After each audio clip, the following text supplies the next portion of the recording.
This is a review on the Amazing Spider-Man Epic Collection, and this one is called The Goblins' Last Stand by Stan Lee, Gary Conway, John Romita Sr., Gil Kane. It includes issues 105 to 123 of the Amazing Spider-Man run. What's nice is if you get Amazing Spider-Man Omnibus Volume 3, this ends on issue 104. And this starts on issue 105. So it is perfect. If you don't want to wait for Volume 4, which is not made of the Omnibus line as I'm making this video, this trade paperback soft cover is a fantastic continuation. It includes issue 105, February 1972, to August 1973, issue 123. What this is about is the classic storyline with the Green Goblin, the end of Gwen Stacy, and the end of the Green Goblin. And it was epic storytelling back 1960s, 1970s, and it forever changed the Spider-Man world. What happened in the events here. What's also significant is Stan Lee stopped writing the Amazing Spider-Man book at issue 110, and then the writing went to Gary Conway. So with the original Spidey artist of Steve Ditko leaving in the 38 issues or so, and now you got the Stan Lee at issue 110, you got the original creator's run to the book, and Stan Lee's original run, this completes it, which is a good selling point. And then it moved on to other writers. And John Romita Sr., even though he still did some of the art here and there, the majority of his work was done.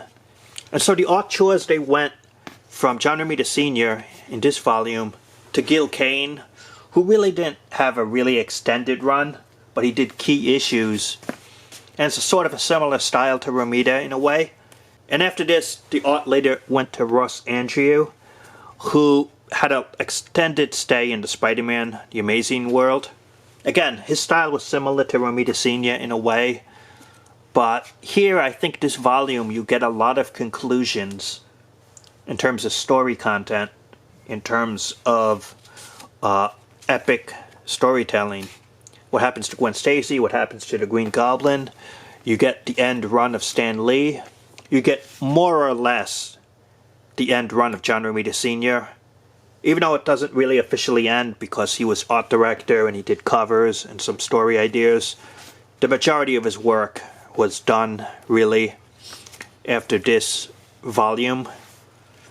The epic line, the coloring, looks good. The art is restored. The paper quality, while it is not omnibus material, it is really good in its own right. And in other words, you can't go wrong. And I think it really was the end of an era in terms of the Amazing Spider-Man book. For good or for bad, it changed the Spider-Man world, the contents of this volume that are reproduced here. And what was really nice and surprising was they give you a lot of extras. Check this out. Jim Steranko, Spidey, which is a rare thing to see. A lot of extras here. A good amount of extras. Look at that.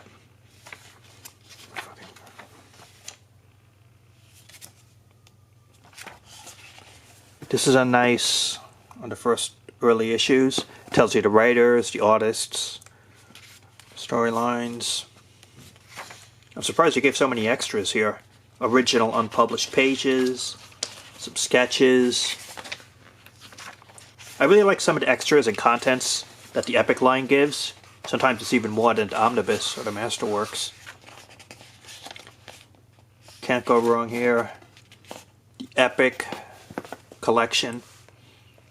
Again, this cover price was $34.99. You could get it cheaper on Amazon. Discount sales. Issue 105 to 123. This is the cover. It's called The Goblin's Last Stand. Epic collection. Really can't go wrong. I think it's an enjoyable run, high quality, and I would definitely recommend it. And so thanks for watching, and talk to you later.